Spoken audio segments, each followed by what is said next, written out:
everyone, welcome back to the Socially Distant Lawyer. You know us by now. I'm Mitch Hayes. And I'm Greg Vinogradsky. And on today's episode, we want to talk about condo amenity reopening. Specifically, where we've been, where we are right now, and where we're going in terms of how associations can reopen amenities. So let's talk about where we've been. We know that over the past year, the pandemic has shut down a lot of amenities, not just association specific, but all sorts of amenities that people enjoy. And it's been a tough road back, but let's talk about where we've been already. So Greg, why don't you give us some content about where we've been and what associations have had to do over the past year? Sure. So obviously the illnesses that are happening, everyone has kind of been on high alert about how to deal with this. Amenities have shut down. Almost, I would say 99% of community associations have shut down their pools, their tennis courts, their gyms. Concerns are obviously, to keep the members safe and to keep everyone safe. The other overriding kind of concern for this whole thing are coverage issues. Associations, it's fairly well known by now, are not being provided coverage for claims for bodily injury related to COVID under the exclusions in the community association's policies. And that even may go towards a D&O type of claim for boards that decide to keep their amenities closed moving forward that might face a lawsuit. Carriers may still deny coverage. So this kind of concern as far as exposure for associations have forced amenities to close. And it's not just associations, but all sorts of businesses are dealing with this coverage issue that we've seen play out throughout the pandemic.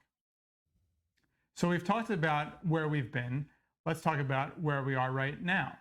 Recently, the New Jersey legislature has sponsored a bill and introduced one in the legislature that will allow additional tort immunities for associations.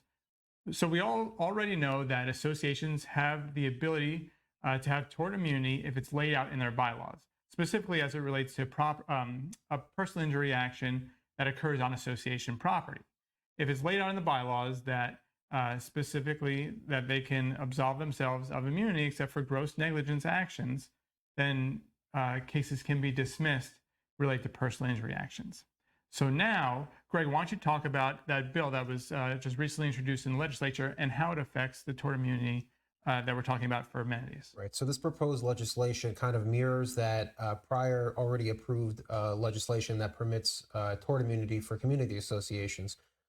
It expands that because it doesn't require an amendment to the documents. It just basically supersedes anything already found in the documents and provides that any bodily injury or personal injury related to access to amenities or common property for a community association, that community association is immune from liability, which is great for community associations that have kind of been in this gray area of staying closed and having no coverage.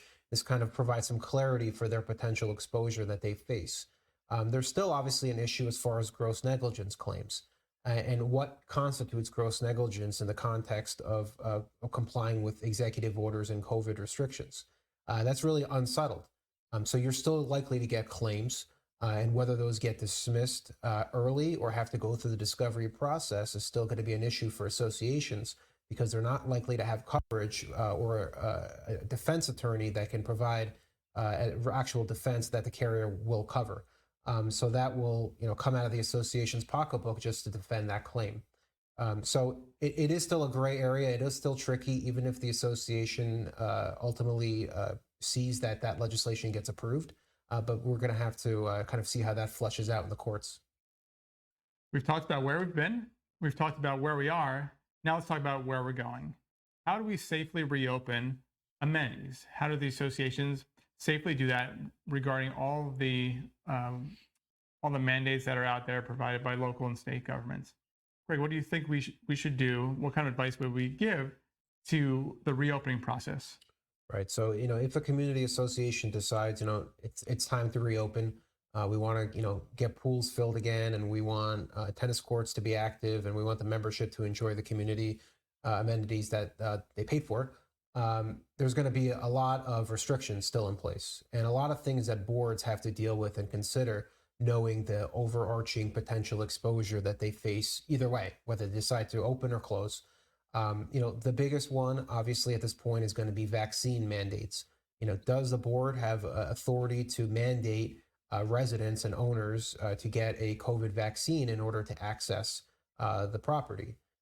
There will be likely discrimination claims. How successful they will be, I'm not so sure. I don't believe that you're a protected class as far as unvaccinated, so I don't think a lot of the discrimination laws would apply, but they still could be made. So that's how do you regulate that? How do you verify that somebody even did get the vaccine is another issue that they'll probably face. Other things that associations have begun doing is hiring COVID czars or ambassadors that will monitor the common areas to make sure that they're complying with the executive orders. This transfers risk from the association and the management company, which is obviously great. And it will employ people that are skilled in that particular avenue and have that particular expertise. So that's what you're looking for. You don't want to have a lifeguard that monitors COVID. You don't want to have a security that monitors COVID enforcement. It's just it's too confusing, and you're muddying the waters up. So a lot of associations are now paying a significant amount of money to ensure that they're complying with this by having a COVID czar or a COVID ambassador. And finally, as associations have been doing for a long time, is trying to get waivers to be signed by the residents and members to access those facilities. Waivers, as you can tell any attorney, are great, and they're recommended, but in no way do they absolve an association of liability or prevent a claim from going through for a variety of reasons. But still, they are always recommended. It's always something great that you can have to defend the association's decision to reopen an amenity. Yeah. And I think as the population of all these associations get more restless as the pandemic drags on, we're going to see a lot more, especially the COVID czars that you just mentioned, come more to fruition. More outside entities get more involved with reopening, and as a step in the right direction to reopening these amenities. Absolutely. Thanks for tuning in to this week's episode. Make sure to follow us on our social media channels, like, comment, subscribe, and we'll see you next time.